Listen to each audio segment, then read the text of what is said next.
दुनिया में इस time Muslim population 2 billion mark को क्रॉस कर गई है। क्रिश्चियनिटी के बाद इस्लाम दुनिया का दूसरा सबसे बड़ा रिलीजन है। हालांकि इस्लाम को फॉलो करने वाले 2 बिलियन मुस्लिम जरूर हैं, लेकिन ये भी 2 ग्रुप में बटे हुए हैं, शिया और सुन्नी, जिसमें सुन्नी पॉपुलेशन अराउंड 90% है, तो वहीं शिया मुस्लिम 10%, जो कि maximum Iran, Iraq, Bahrain, Azerbaijan जैसे देशों में रहते हैं। चूंकि सुन्नी मुस्लिम पॉपुलेशन में ज्यादा है, तो मुस्लिम कंट्रीज की मैक्सिमम कंट्री पर इन्हीं का कंट्रोल है, जबकि 3 कंट्री ईरान, इराक और अजरबैजान ये ऐसी कंट्री है जिसपे शिया मुस्लिम रूल करते हैं। ये दोनों कम्युनिटी लिटरली इस्लाम का पार्ट जरूर है, लेकिन ये दोनों एक दूसरे को अपने दुश्मन के तौर पे देखते हैं।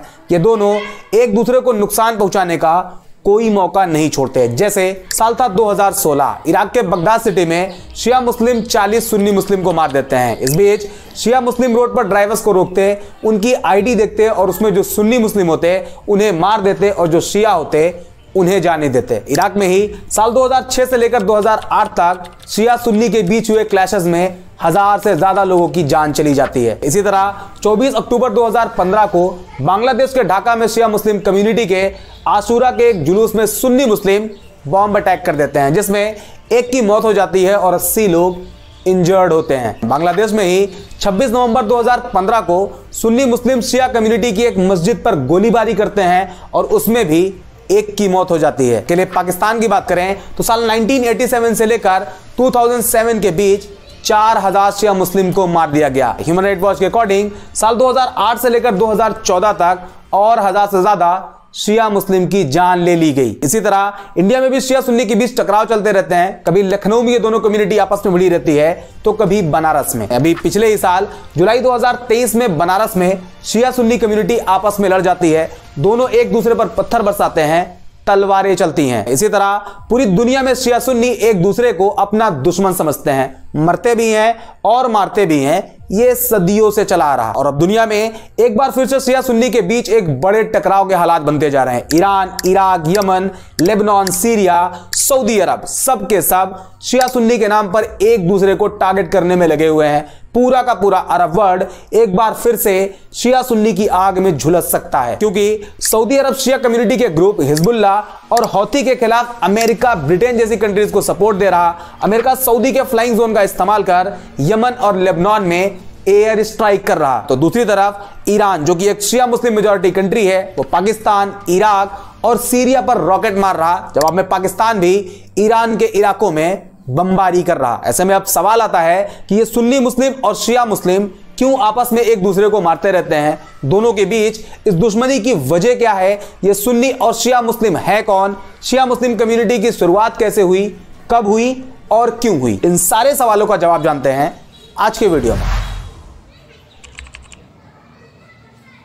वीडियो में आगे बढ़ूं उससे पहले आपसे एक रिक्वेस्ट है कि आप इस वीडियो को पूरी देखें। ये आपके लिए काफी हेल्पफुल साबित हो सकती है और अगर ये वीडियो आपको पसंद आती है तो इसे लाइक जरूर करें। साथ ही कमेंट में बताएं कि आप शिया सुन्नी की इस क्लैशेस को लेकर क्या सोचते हैं, आपका क्या नजरिया है, आप इसे कैसे देखते हैं। अब बढ़ते हैं टॉपिक की तरफ और सबसे पहले बात करते हैं एक बड़े कंफ्यूजन की। अभी कुछ ही दिन पहले मैंने एक वीडियो पब्लिश करी थी, the real truth of caste system in Islam, Islam में जातिवाद का सच, जिसमें प्रूफ के साथ यह बताया गया है कि इस्लाम में कोई कास्ट सिस्टम एग्जिस्ट नहीं करता, इस्लाम में कोई ऊंचा नीचा नहीं, इस्लाम में कोई भेदभाव नहीं। इस वीडियो के कमेंट में कई लोगों ने यह सवाल किया था कि अगर इस्लाम में कोई कास्ट सिस्टम नहीं तो फिर ये शिया और सुन्नी क्या है? तो इसका जवाब बड़ा सिंपल है भाई, इस्लाम में वाकई कोई कास्ट सिस्टम नहीं, इस्लाम में किसी भी तरह का कोई अपर लोअर वाला कॉन्सेप्ट ही नहीं। और ये जो शिया और सुन्नी है ये बस 2 कम्युनिटी है, 2 ग्रुप है, दोनों इस्लाम के बेसिक्स को फॉलो करते हैं,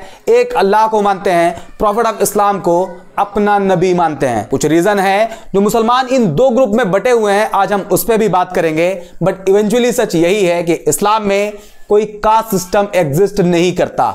अब आते हैं शिया सुन्नी पर। 610 एडी अरब के मक्का शहर में प्रॉफिट ऑफ इस्लाम 40 साल की उम्र में नबूवत का ऐलान करते हैं। एक अल्लाह के बारे में लोगों को बताना शुरू करते हैं और कहते हैं कि वो खुद अल्लाह के नबी हैं। शुरुआत में लोग उनकी बात पर हंसते, मजाक बनाते, लेकिन धीरे धीरे उन्हें उनकी बात पर यकीन होने लगता है। लोग इस्लामिक टीचिंग से अट्रैक्ट होने लगते हैं और तेजी से इस्लाम की तरफ आते हैं, मुसलमान होने लगते हैं और कुछ ही सालों में पूरा का पूरा अरब मुसलमानों से भर जाता है। हालांकि अब तक मुसलमानों में कोई ग्रुप नहीं होता, जो भी इस्लाम की तरफ आता उसे सिर्फ मुसलमान कहा जाता, ना ही कोई सुन्नी हुआ करता था और ना ही कोई शिया, सब एक मुसलमान हुआ करते थे। लेकिन अपडेट आती है 8 जून 632 एडी, प्रॉफिट ऑफ इस्लाम की जाहिरी वफात होती है। आप इस दुनिया को अलविदा कहते हैं और यहां से नबूवत खत्म हो जाती है। आपके वफात के बाद एक बहस छिड़ जाती है कि आखिर आपका सक्सेसर कौन होगा, वो कौन होगा जो इस्लाम और मुसलमानों का नया लीडर बनेगा। कई अलग अलग लोग अपनी राय रखते हैं कि इन्हें होना चाहिए, उन्हें होना चाहिए, और उसी में कुछ लोग ऐसे भी होते हैं जिनका कहना होता है इस्लाम की लीडरशिप की जिम्मेदारी प्रॉफिट के चचेरे भाई हजरत अली को मिलनी चाहिए। अलग अलग लोगों की अपनी अलग अलग राय होती है। कैलिफ पीरियड शुरू होता है। प्रॉफिट ऑफ इस्लाम के सबसे करीबी दोस्त हमसफर हजरत अबू बकर इस्लाम के पहले खलीफा चुने जाते हैं। एक कमेटी जिसे मजलिस शुरा कहा जाता है, वो सब इस बात पर एग्री करते हैं कि खलीफा हजरत अबू बकर को बनना चाहिए। अबू बकर खलीफा बनते हैं और यहां से बात खत्म हो जाती है। अब तक कोई भी शिया नाम का ग्रुप मुसलमानों के बीच एग्जिस्ट नहीं करता। अबू बकर 2 साल तक खिलाफत करते हैं, इस्लाम के खिलाफ उठने वाली कई तरह की बगावत को खत्म करते हैं। 2 साल बाद अबू बकर की डेथ होती है और 634 सीई में दूसरे खलीफा बनते हैं हजरत उमर। ये वो पीरियड होता है जब इस्लाम तेजी से पूरी दुनिया में फैलता है। एक के बाद एक जंग जीती जाती है और देखते ही देखते सिर्फ 3 साल के अंदर 637 सीई में फिलिस्तीन में मौजूद मस्जिद अल अक्सा भी मुसलमानों के कंट्रोल में आ जाती है। उमर इस्लामिक कैलिफ पीरियड में 10 साल तक खिलाफत करते हैं और 644 सीई में हजरत उमर की भी डेथ हो जाती है, उन्हें कत्ल कर दिया जाता है। प्रॉफिट की वफात के बाद से लेकर अब तक 12 साल बीत चुके होते हैं। 2 खलीफा का टाइम भी पूरा हो चुका होता है, लेकिन अब तक शिया नाम का कोई भी ग्रुप मुसलमानों के बीच नहीं होता, सब एक मुसलमान होते हैं। अब आता है 644 सी और तीसरे खलीफा बनते हैं हजरत उस्मान, जो कि 656 सी तक इस्लाम को लीड करते हैं। ये वो टाइम होता है जब मुसलमानों के बीच गुटबाजी शुरू होती है, नए नए फितने खड़े होते हैं, मुसलमानों के बीच इंटरनल डिस्प्यूट होते हैं और इसी के बाद हजरत उस्मान को कत्ल कर दिया जाता है और इसी कत्ल के बाद शुरू होती है प्रॉब्लम। अब सवाल खड़ा होता है कि अगला खलीफा कौन होगा, वो कौन होगा जो अब मुसलमानों का नया लीडर बनेगा। खिलाफत के इस सवाल को लेकर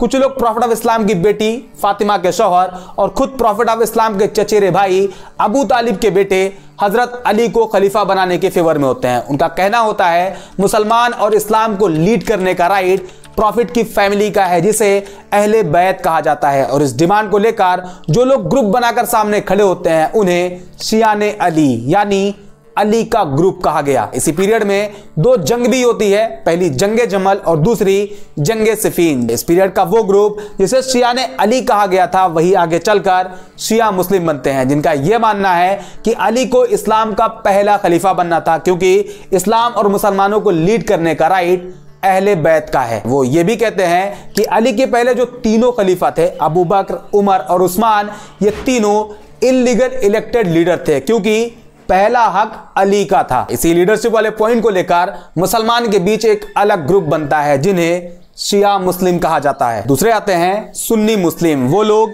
जिन्होंने प्रॉफिट ऑफ इस्लाम के बाद हजरत अबू बकर, उमर, उस्मान और हजरत अली सभी को अपना खलीफा माना, सभी को मुसलमानों का लीडर एक्सेप्ट किया। और ये जो नाम है सुन्नी, ये अरबिक वर्ड सुन्ना से बना हुआ है, जिसका मतलब होता है ट्रेडिशन, परंपरा। वो इंसान जो प्रॉफिट ऑफ इस्लाम के ट्रेडिशन को फॉलो करता है। और इस सुन्नी इस्लाम को अहले सुन्नत वल जमात या अहल अस सुन्ना भी कहा जाता है। सुन्नी मुस्लिम्स ने शुरू के 4 खलीफा को खुलफाए राशिदीन का टाइटल दिया, जिसका मतलब होता है सही दिशा में चलने वाले। इन्हें खुलफाए राशिदीन इस वजह से कहा गया क्योंकि इनके बाद जो भी लोग आए वो पॉलिटिकली तो मुसलमानों के लीडर बने, लेकिन रिलीजन बेसिस पर परफेक्ट नहीं थे। यानी सुन्नी मुस्लिम के लिए 4 खलीफा उनके लीडर हुए, जबकि शिया कम्युनिटी अली के बाद जो लोग आए उन्हें अपना इमाम मानते हैं और अली से पहले तीनों खलीफा को इल्लीगल इलेक्टेड लीडर के तौर पे देखते हैं। अब एक सवाल यह भी आ सकता है कि आखिर शिया ग्रुप ने ऐसा क्यों किया, उन्होंने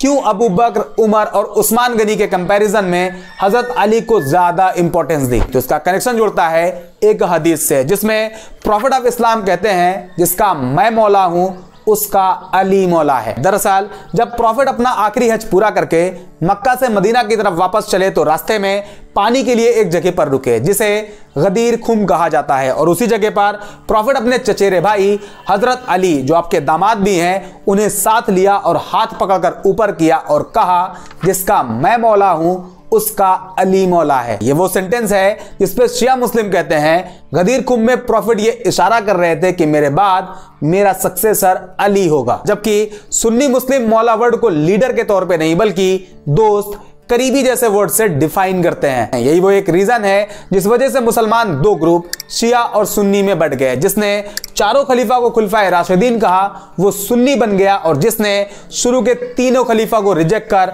अली को अपना इमाम माना वो शिया बन गए। इस एक पॉइंट को लेकर दोनों में दुश्मनी बढ़ती गई, दोनों एक दूसरे को नुकसान पहुंचाने का प्लान बनाने लगे और धीरे धीरे हालात यहां तक आ गए कि हज के दौरान भी शिया सुन्नी के बीच एक झड़प हो गई। साल था 1971। ईरान से शिया मुस्लिम हज के लिए सऊदी अरब जाते हैं और हज के दौरान ही पॉलिटिकल मैसेज देने के लिए एक एंटी इजराइल और एंटी अमेरिका कैंपेन की शुरुआत करते हैं। स्टार्टिंग में सऊदी क्राउन फैमिली इस पर ज्यादा फोकस नहीं करती, उन्हें इससे किसी तरह का कोई खतरा नहीं लगता, लेकिन बाद में ईरान कहता है कि हज और होली प्लेसेस को अकेले सऊदी को मैनेज करने के बजाय इंटरनेशनल निगरानी में रखा जाए। इस स्टेटमेंट के बाद सऊदी जो कभी ईरान के पॉलिटिकल मैसेज को अपने लिए खतरा नहीं मानता था वो अब एक्टिव हो जाता है। साल 1981 में हज के दौरान शिया और सऊदी सिक्योरिटी फोर्सेस के बीच पहली झड़प होती है। मस्जिद अल हराम और मस्जिद नबवी इस्लाम के दो सबसे इंपॉर्टेंट होली प्लेसेस में पॉलिटिकल नारेबाजी होती है जिसमें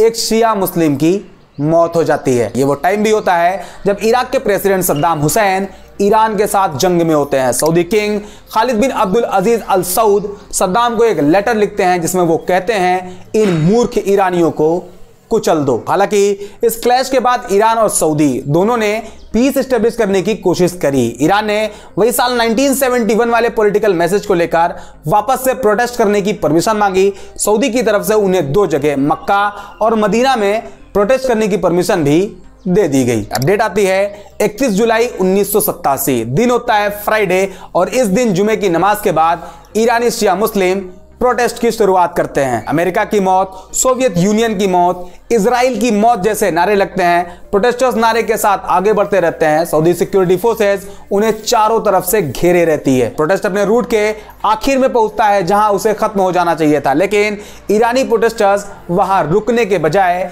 द ग्रेट मॉस्क्यू की तरफ बढ़ने की कोशिश करते हैं। सऊदी सिक्योरिटी फोर्सेस उन्हें रोकने की कोशिश करती है और इसी कोशिश में एक और झड़प होती है, स्टोन पेल्टिंग होती है, गोलियां चलती हैं, भगदड़ मच जाती है और करीब 400 से ज्यादा लोगों की मौत हो जाती है, जिसमें 275 ईरानी शिया मुस्लिम, 85 सऊदी अरब सिटीजन और 42 अदर कंट्री के लोग मारे जाते हैं। 3 अगस्त 1987 को ईरान तेहरान में पार्लियामेंट के पास 10 लाख लोग जमा होते हैं और चिल्लाते हैं बदला बदला। Official Islamic Republic news agency के अकॉर्डिंग इसे अ डे ऑफ हेट की तरह डिस्क्राइब किया जाता है। कहने को तो ये एक पॉलिटिकल प्रोटेस्ट के बीच हुआ इंसिडेंट होता है, लेकिन बिहाइंड द सीन सच यही है कि इस इंसिडेंट में भी सुन्नी और शिया एक दूसरे को टारगेट करते हैं और इसके लिए दोनों कम्युनिटी के पास अपने अपने आर्म्ड ग्रुप भी है। जैसे सुन्नी मुस्लिम कंट्रीज के कुछ कंट्री अल कायदा, तालिबान जैसे ग्रुप को फाइनेंशियल सपोर्ट देती है, as it is Shia community Hezbollah, Houthi जैसे ग्रुप को हथियार, पैसा, ट्रेनिंग सब प्रोवाइड करता है और इन सब का रिजल्ट दोनों एक दूसरे को मारते हैं, दोनों एक दूसरे को नुकसान पहुंचाने का कोई मौका नहीं छोड़ते। और आज जो सिचुएशन मिडिल ईस्ट की बनी हुई है, जहां ईरान अपनी neighbour Muslim country Pakistan, Iraq और सीरिया पर रॉकेट अटैक कर रहा, तो जवाब में पाकिस्तान ईरान के इलाके में बमबारी कर रहा, साथ ही सऊदी ईरान को टारगेट करने के लिए अमेरिका और ब्रिटेन को अपना सपोर्ट दे रहा। ऐसे में अगर यह सब नॉर्मल ना हुआ तो आने वाले टाइम में एक और शिया वर्सेस सुन्नी कॉन्फ्लिक्ट देखने को मिल सकता है और अगर ऐसा हुआ तो यह मुस्लिम वर्ल्ड के लिए एक बड़ा नुकसान होगा। उम्मीद करते हैं ये वीडियो आपके लिए हेल्पफुल साबित रही होगी। अगर हाँ, इसे लाइक जरूर करें। बाकी मिलते हैं अगले वीडियो में एक और इंटरेस्टिंग टॉपिक के साथ। उम्मीद करता हूँ कि आप लोगों को वीडियो पसंद आए होंगे। अगर वीडियो पसंद आए तो वीडियो को लाइक, शेयर और चैनल को सब्सक्राइब कर दें ताकि ऐसे ही मज़ीद वीडियो आप तक पहुँचता रहे। अस्सलामु अलैकुम।